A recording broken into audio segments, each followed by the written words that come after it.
Bienvenue sur la chaîne Okamiwakan. Je vous emmène avec moi sur le sentier Qatar, le GR367, pour vivre une aventure à travers les siècles, à la découverte d'une communauté singulière. Aujourd'hui, nous approchons de notre premier château dit Qatar, un lieu chargé de symboles, mais dont l'histoire est bien différente de ce qu'on imagine.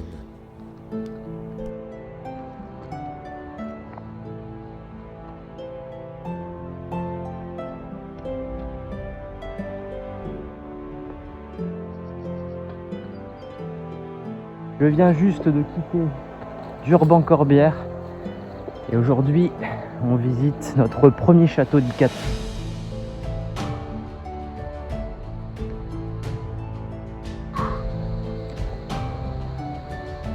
Ça paraît peut-être pas en vidéo comme ça là, mais waouh, ça grimpe.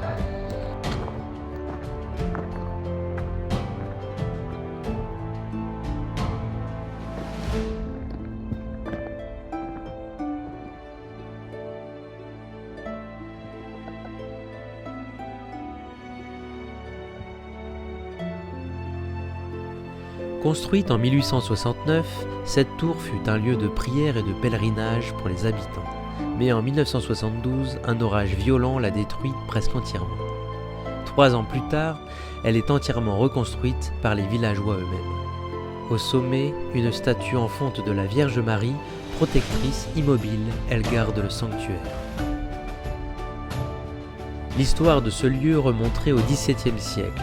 Et ce nom étrange, Rekaoufa, certains pensent qu'il viendrait d'une pratique bien plus ancienne, celle des bas-fourneaux, utilisés pour la réduction de minerais de fer chauffés au charbon de bois. Un lien entre fer et foi, comme si la spiritualité du lieu s'était forgée dans le feu.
Je quitte le sentier Qatar pour aller m'immerger un peu plus dans le passé.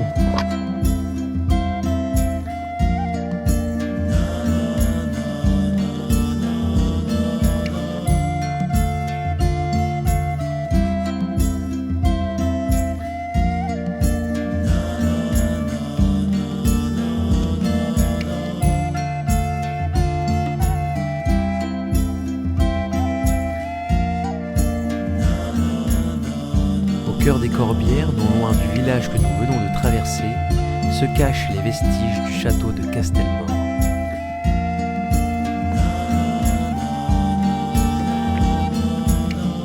Ici, le temps semble suspendu, perché sur une crête. Ce château aujourd'hui en ruine fut autrefois le cœur battant d'un petit village médiéval, aujourd'hui disparu. Son histoire commence à la fin du Xe siècle. Vers 1070, les habitants s'abritent derrière les premières fortifications. On parle déjà d'un castrum, une place forte, pour se protéger des brigands, des guerres, des vents de conquête. Au fil du temps, la forteresse évolue. Au XVIe, elle prend la forme d'un château résidentiel, modeste mais robuste, centré sur le contrôle local et la sécurité. Castelmort est silencieux, mais ses pierres racontent. Elle parle d'un village autrefois divisé, Ambre et Castelmort, aujourd'hui unis, mais dont les deux cœurs battent toujours, séparés par la mémoire et les collines. Un sentier vous y mène, à travers les vignes, les pins, les odeurs de thym et de romarin, jusqu'à ce promontoire témoin d'un autre âge. Non loin de là se dresse la chapelle Saint-Félix, abandonnée au XIXe siècle au profit de l'église d'Ambre. Un bijou roman en ligne catalane, dont les premières mentions ne remontent qu'à 1404.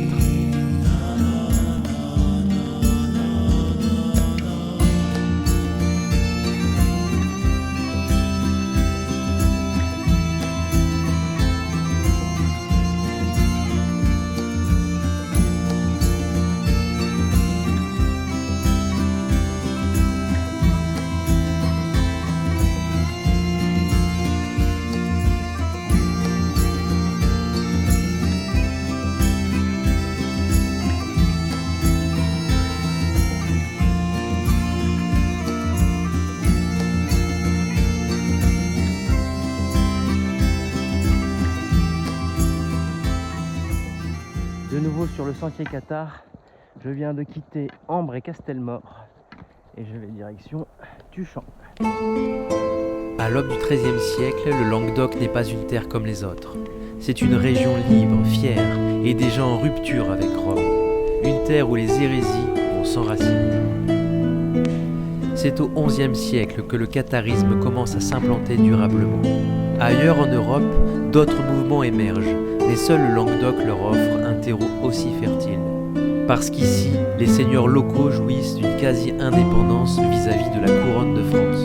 Le comte de Toulouse et la puissante maison Trencavel vont façonner un territoire morcelé mais puissant.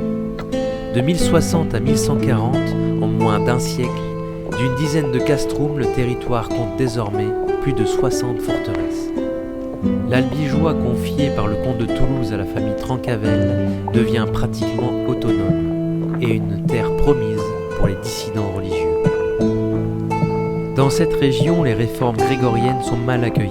Le pape Grégoire VII veut affranchir l'Église du pouvoir impérial, imposer le célibat des prêtres, interdire aux laïcs de nommer les clercs.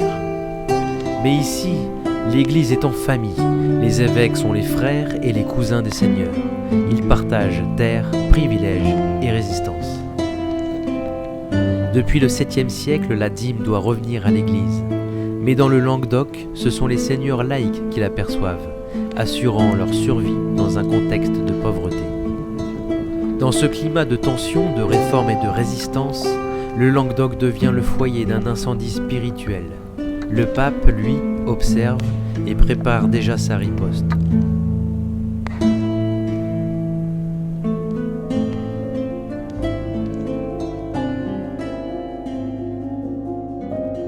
Sur le sentier Cathare, il y a des noms que l'on attend. Montségur, Perpertuse, Quéribus, et puis il y a ceux qu'on découvre, des lieux plus discrets, presque oubliés, mais qui, eux aussi, ont quelque chose à raconter. Ici, le vent souffle sur une tour solitaire. C'est tout ce qu'il reste du château de Nouvelle, dernier témoin dressé d'une forteresse féodale du XIXe siècle. Mais ces pierres ne sont pas les premières. Autrefois, une demeure seigneuriale se tenait ici, elle-même bâtie, peut-être, sur les fondations d'une bien plus ancienne.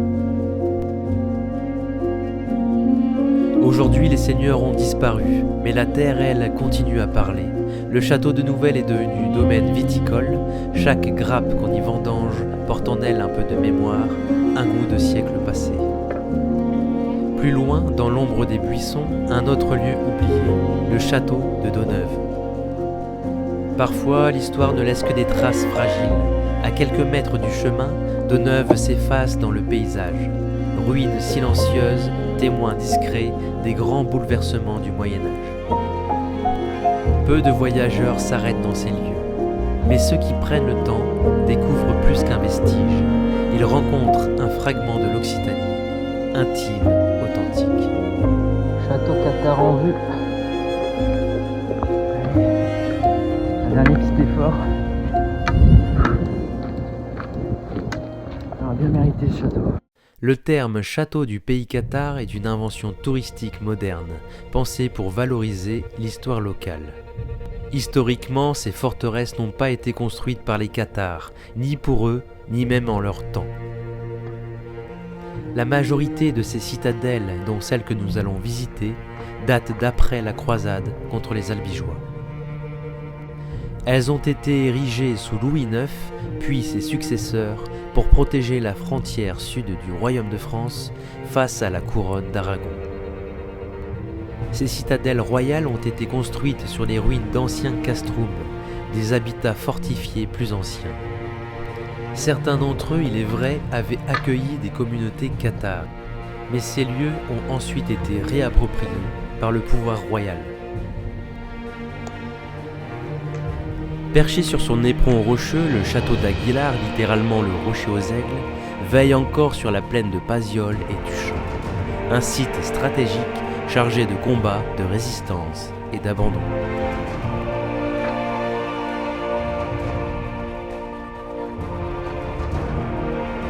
D'abord propriété de l'abbaye de la Grasse, le château passe à la puissante famille de Termes au XIe siècle. C'est Olivier de Termes, farouche opposant à la croisade contre les Albigeois, qui en fait son fief après la perte de son château natal. Aguilar devient alors un bastion de la résistance, un lieu où s'organise la lutte contre les croisés menée par Simon de Montfort. Ne pouvant faire face, en 1241, Olivier de Termes rend les armes et cède le château avec son village fortifié. La flamme de la rébellion s'éteint. En 1262, Aguilar devient une citadelle royale intégrée au système défensif du royaume de France contre l'Aragon. Des améliorations militaires sont apportées pour faire face à la menace du sud, mais le destin du château bascule un siècle plus tard. Après le traité des Pyrénées en 1659, la frontière est repoussée et Aguilar perd toute valeur stratégique. Les pierres tombent, la nature reprend peu à peu ses droits. Aguilar devient alors une sentinelle oubliée, mémoire silencieuse d'un temps où l'on résistait encore.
Je quitte le magnifique château d'Aguilar, vraiment impressionnant, et je me dirige vers Tuchan.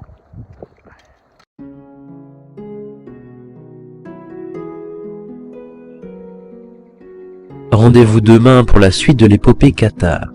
L'aventure ne fait que commencer.